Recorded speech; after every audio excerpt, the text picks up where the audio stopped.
Hello all, it is your boy, Byron G0. And how have you guys been this past year? Depending on when you're listening, it might be 2021. I'm doing this off the cuff because, I want this idea to be fresh. Anyway, as this drawing is very contradictory of the message that I'm going to be giving today. That message being, well, there's definitely been a lot to hate about this year. I know it, you know it. I don't think there's anyone who doesn't know that it was a shitty year, in one way or another. With that said, I want to try to share some of the good things that have happened as a whole this year, either in the world or maybe in my own personal life. I'm gonna give my top 5 because 5's a nice number. Anyway, number 5 is a big one. I feel that in spite of all the crap that has been taking place this year, I've made like great strides in my art. Hence why I'm doing this picture. Another reason why I'm doing this picture here. Like, I used to hate the tablet so much. It used to terrify me. And even some of my previous works when I started weren't up to my usual caliber of work with hand drawing. Like a reject from Dr. Katz.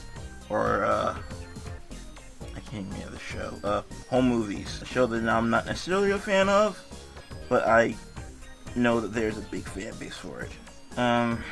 But now, I'm able to draw on the surface a lot more comfortably. I'm able to streamline my anatomy in my pictures. They look a lot more like illustrations than just beginner's drawings.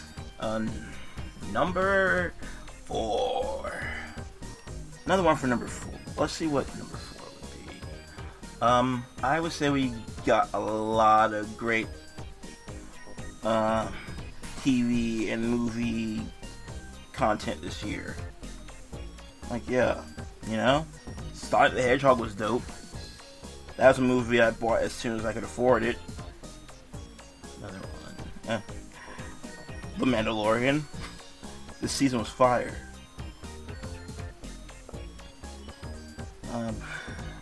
And, it's just good to have that distraction.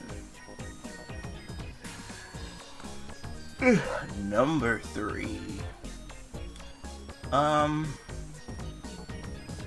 In a lot of cases, you're seeing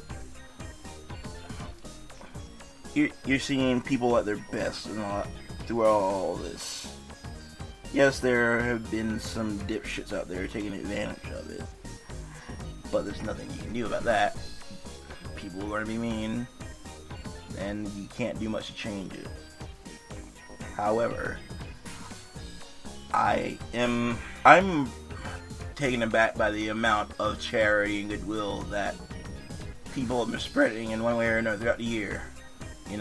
Disney didn't have to give us Hamilton on Disney Plus, but they did it, and it was fan-friggin-tastic. Probably gonna watch it later tonight.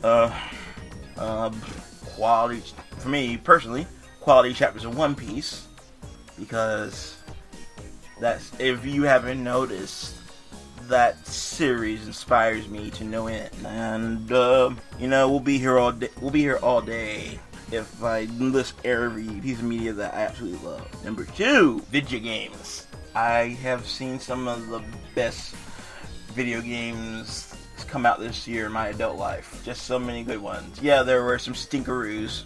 Yeah, I'm one of those saps that bought Avengers because of the flowery language that they use for this would-be franchise. But for every that game, there's always, for every Avengers, there's that Spider-Man Miles Morales, way better than it deserved to be. But I had, and, it was nice to get that nice little shout out to Black Lives Matter. It was also dope, and, it's fantastic. That's all I can say. And number 1, mending strained relationship. I don't know how many of y'all have done that yourselves, but as for me, I'm pretty happy that I've been forgiven and that I can forgive. Not everyone gets that chance. I think that's the biggest takeaway from this year. It reminds us how important it is to just live our lives. I'm sure not everyone's going to learn this lesson or even remember it, but I want to be hopeful. That's all I want to be. And as for the rest of you guys, this is Byron D0 saying, Ja Matana, and a Happy New Year.